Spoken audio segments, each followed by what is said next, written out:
Hello everybody. भूगोल के इस व्याख्यान में आप सभी का स्वागत है। आज हम लोग चर्चा कर रहे हैं आपके पेपर फोर्थ के सेकेंड यूनिट का डाटा कलेक्शन के क्रम में जो सबसे पहला प्रकार है आंकड़ों को इकट्ठा करने के लिए रिसर्च हेतु, वो सबसे पहला प्रकार है जिसे ऑब्जर्वेशन कहा जाता है। आज के चैप्टर में इस अवलोकन पद्धति है जो ऑब्जर्वेशन है उसके संदर्भ में चर्चा करेंगे। आइए इस व्याख्यान में को प्रारंभ करते हैं। प्रेक्षण अनुसंधान की महत्वपूर्ण विधि है। किसी तथ्य अथवा घटना की वास्तविकता का ज्ञान तभी संभव हो सकता है जब उसे अपने सामने घटित होता हुआ देखा जाए। प्रायः दैनिक जीवन में भी चारों ओर घटित होने वाली घटनाओं के आधार पर ही उनके विषय में पूरी जानकारी प्राप्त होती है, जैसे ऋतु परिवर्तन, सूर्य का प्रातः काल निकलना, शाम को अस्त होना, सर्दी, गर्मी, बरसात आदि की पूर्ण जानकारी इन सबको देख के ही होती है, ऑब्जर्व करके ही होती है। तो इस प्रकार अवलोकन एक ऐसी विधि है जो तथ्य की वास्तविकता का ज्ञान प्रदान करती है।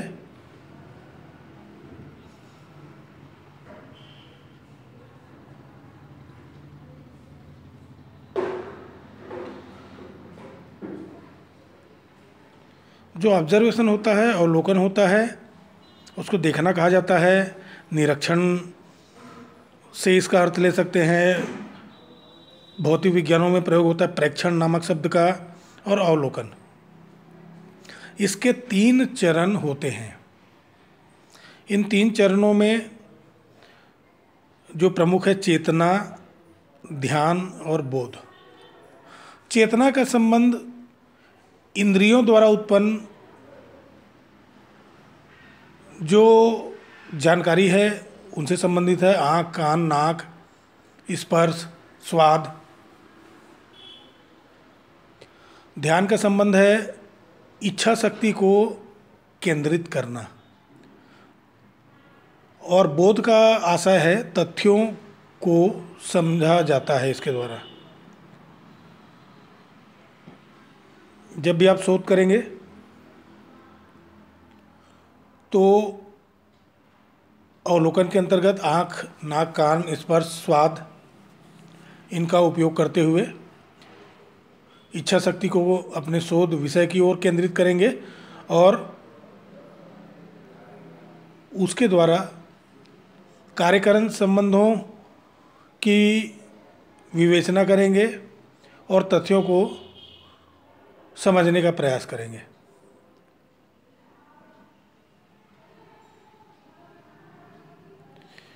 अवलोकन की कुछ खास विशेषताएं होती है, जैसे इनमें ज्ञानेंद्रियों का प्रयोग किया जाता है, यूज़ ऑफ सेंसेस। अवलोकन में मानव के द्वारा जो ज्ञानेंद्रिय है जैसे कान, वाणी, किंतु विशेष रूप से आँख का प्रयोग किया जाता है। विद्वानों ने कहा है कि अवलोकन में कान एवं वाणी की अपेक्षा नेत्र का प्रयोग अधिक किया जाता है। दूसरे विशेषता की बात करेंगे, प्राथमिक आंकड़ों का संकलन। तो अवलोकन की मुख्य विशेषता घटना स्थल पे जाना, वस्तु स्थिति को देखकर जो प्राइमरी डाटा है उनका संकलन करना होता है।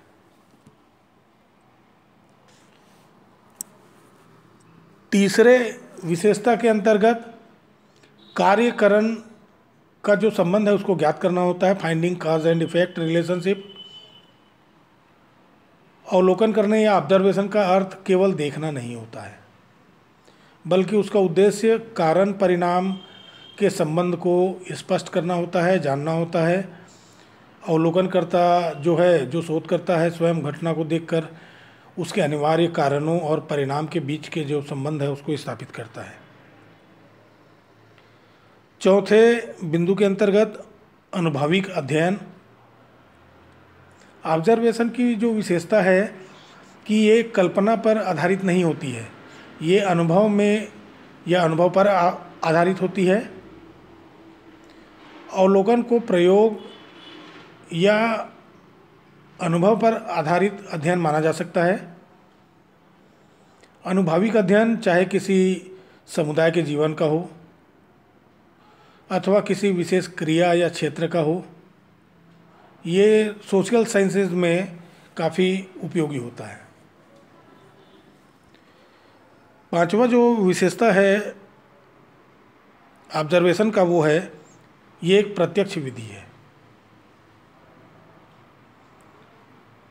प्रत्यक्ष विधि अवलोकन की एक विशेषता होती है जिसका सामान्य आशय होता है कि जो अध्ययन करता है या शोध करता है कुछ सामग्री या डाटा स्रोत से सीधे या प्रत्यक्ष रूप से प्राप्त होता है,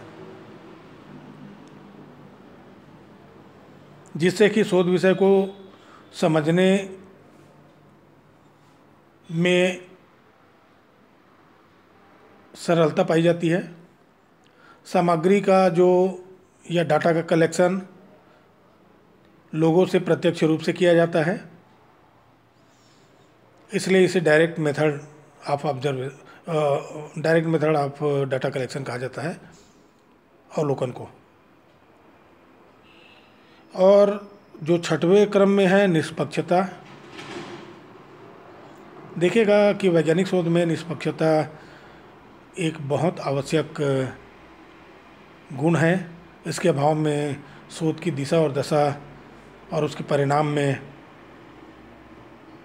विकृति आ जाती है। तो विद्वानों के अनुसार अवलोकन जो विधि है एक निष्पक्ष विधि है, क्योंकि इसमें शोधकर्ता स्वयं घटनाओं को अपनी आंखों से देखकर तथ्य एकत्रित करता है, वैज्ञानिक तथ्यों की पूर्ण रूप से जांच करता है तथा तथ्यों को निष्पक्ष, पक्षपात रहित और वैज्ञानिक होने पर ही अपने अध्ययन के लिए यूज़ करता है या प्रयुक्त करता है।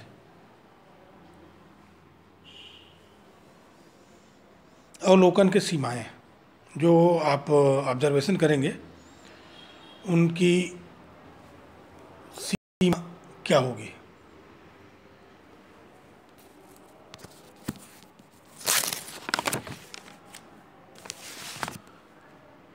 तो समस्त जो घटनाएं हैं वो निरीक्षण का अवसर नहीं देती है। सभी घटनाएं आपको निरीक्षण का अवसर नहीं देगी।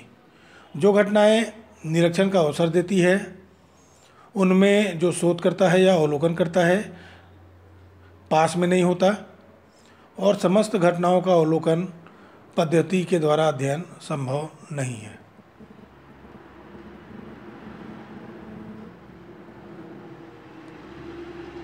अवलोकन पद्धति की कुछ सीमाएं होती है।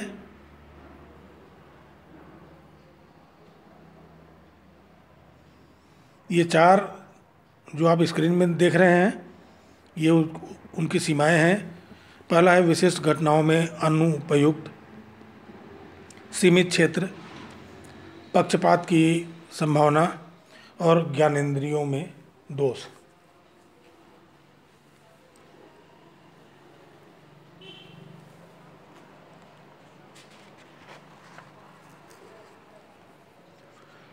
तो पहले क्रम के रूप में लेते हैं विशिष्ट घटनाओं में अनुपयुक्त।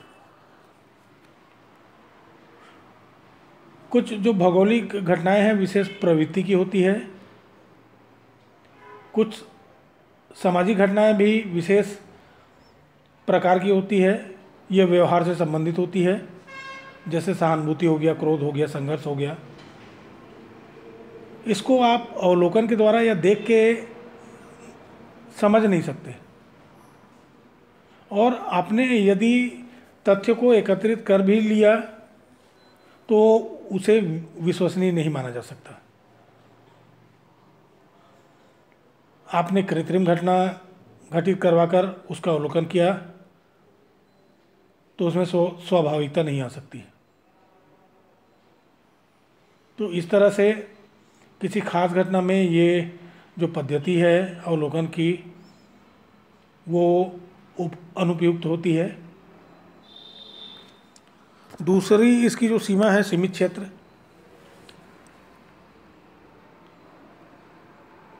ये विधि समाजशास्त्री अध्ययनों में व्यवहारिक रूप में बहुत कम उपयोग में आती है। इसे केवल छोटे समाज में प्रयोग कर सकते हैं। भौगोलिक रूप से भी इसे सीमित क्षेत्र में ही प्रयोग किया जा सकता है, क्योंकि आप बहुत विस्तृत और व्यापक क्षेत्र को ऑब्जर्व नहीं कर सकते।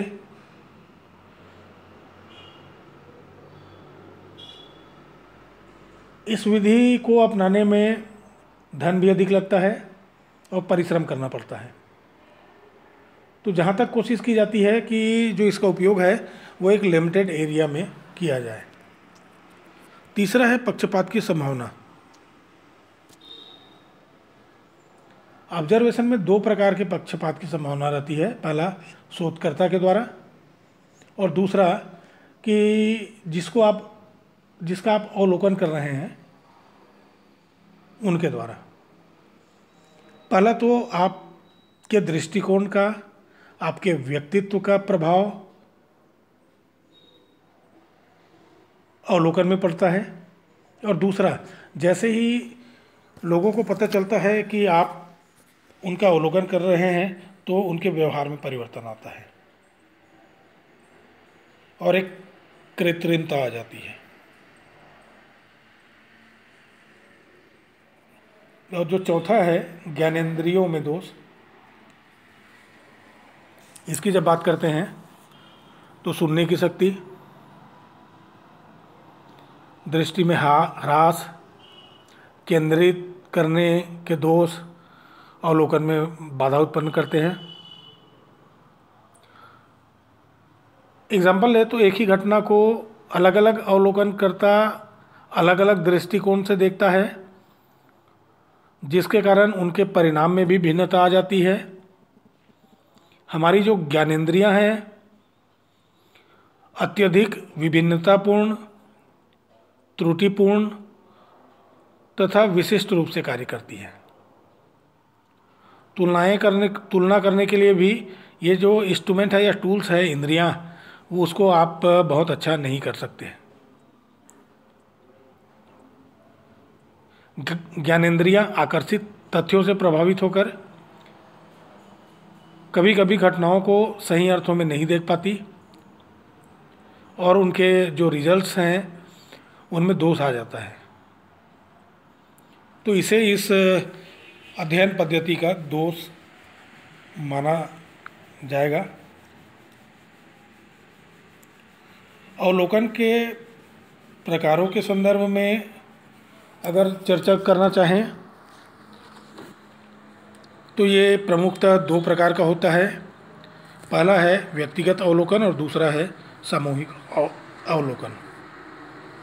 व्यक्तिगत अवलोकन में दो उप प्रकार हैं। अनकंट्रोल्ड ऑब्जर्वेशन,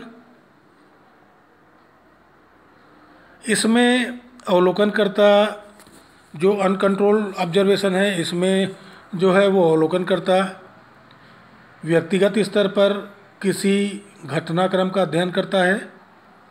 अनियंत्रित अवलोकन में अवलोकनकर्ता पर कोई नियंत्रण नहीं रहता, वो घटनाओं का स्वाभाविक एवं वास्तविक रूप में अध्ययन करता है। इस अवलोकन में किसी भी प्रकार का बंधन या औपचारिकता का ध्यान शोधकर्ता नहीं रखता।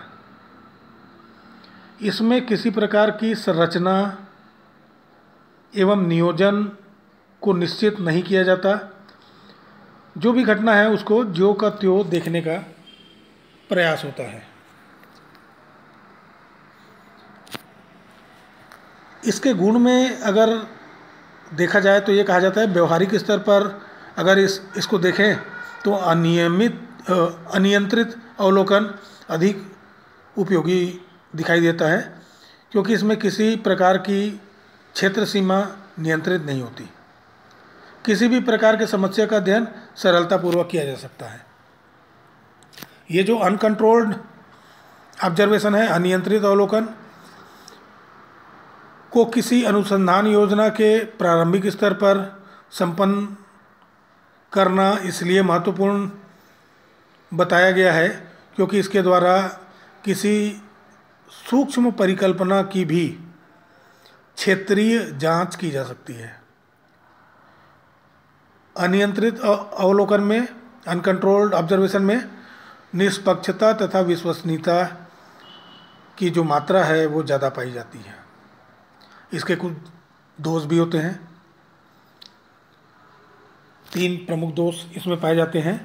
पहला है, अनियंत्रित या अनकंट्रोल्ड ऑब्जर्वेशन में जो भी चीज़ अवलोकित समूह का अवलोकनकर्ता में अत्यधिक विश्वास हो जाता है तथा वह अवलोकित समूह के प्रति अपनी अधिक जानकारी का दावा करता है। लेकिन कभी कभी दोनों ही स्थितियों में गलतियां हो सकती हैं। दूसरा है, अवलोकित घटनाओं को तुरंत नहीं लिखा जाता और बाद में लिखने से महत्वपूर्ण घटनाएं छूट जाती है। तीसरा दोष है कि जो अनकंट्रोल्ड ऑब्जर्वेशन है में समय, धन और परिश्रम ज़्यादा लगता है। दूसरी बात करें दूसरे प्रकार का कंट्रोल्ड ऑब्जर्वेशन का, तो इसके अंतर्गत हम देखते हैं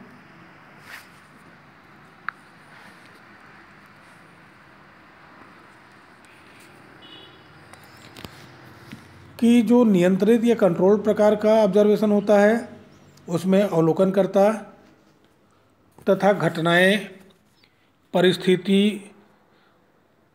परिस्थितियों दोनों पर अपना नियंत्रण रखा जाता है।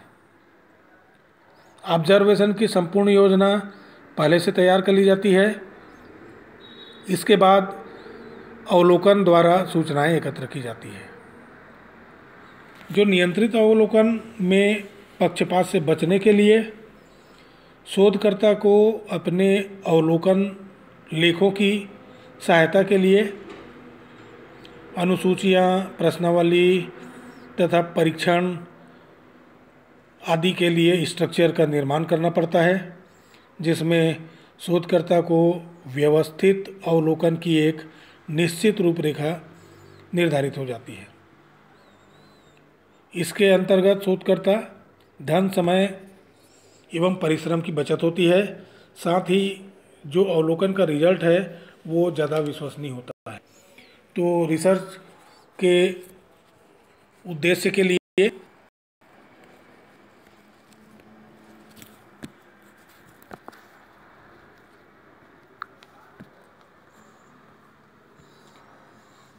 रिसर्च में सही उद्देश्यों की प्राप्ति के लिए जो कंट्रोल ऑब्जर्वेशन है, नियंत्रित अवलोकन प्रणाली है, वो ज़्यादा महत्वपूर्ण होती है या रिलायबल होती है।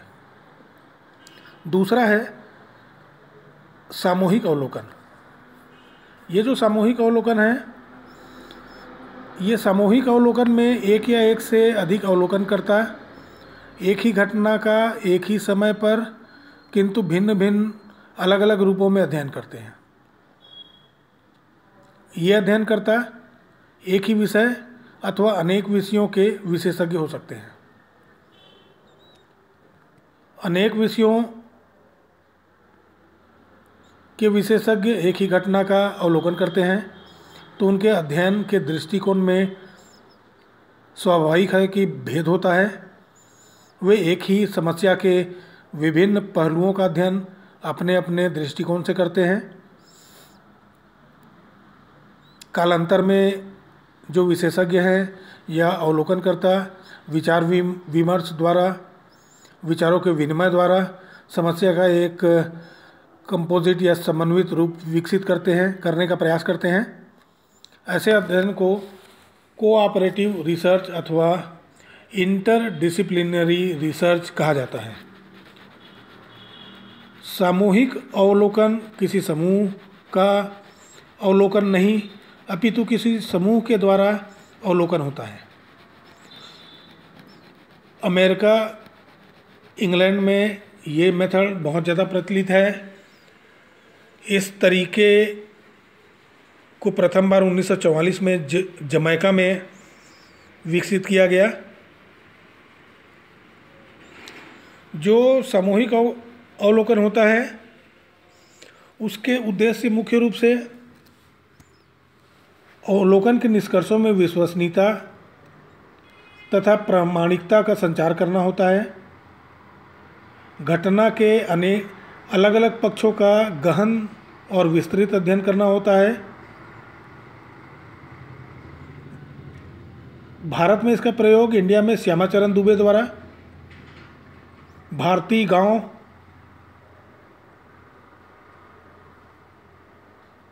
के सर्वेक्षण में प्रयुक्त हुआ। इसके गुण में ये कहा जा सकता है कि इसमें निष्कर्षों की विश्वसनीयता, प्रामाणिकता एवं शुद्धता है और प्रायः परिणाम पक्षपात रहित होते हैं। भय या संदेह की गुंजाइश नहीं होती। इसके दुर्गुण, जो डिमेरिट्स है या दुर्गुण है, इसमें अत्यधिक धन की आवश्यकता होती है। निष्कर्षों में भिन्नता आ सकती है जिससे निश्चित परिणाम तक पहुंचना कठिन हो जाता है। तो इस तरह से जो ऑब्जर्वेशन है भूगोल में, सामाजिक विज्ञानों के संदर्भ में भूगोल में इसकी उपादेयता बहुत अधिक है, क्योंकि जब तक आप अपने रिसर्च फील्ड का अवलोकन नहीं करेंगे तब तक आप विश्वसनीय रूप से अपने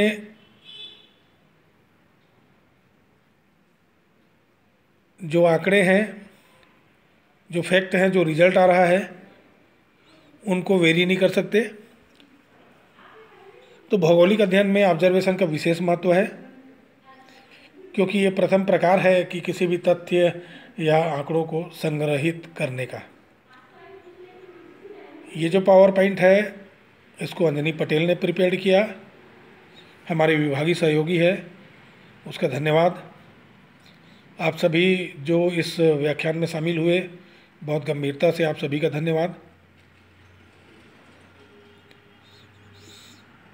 व्याख्यान के अगले क्रम में जल्द मिलेंगे इस आश्वासन के साथ। आज के लिए बस इतना ही। आप सभी को धन्यवाद। Thank you.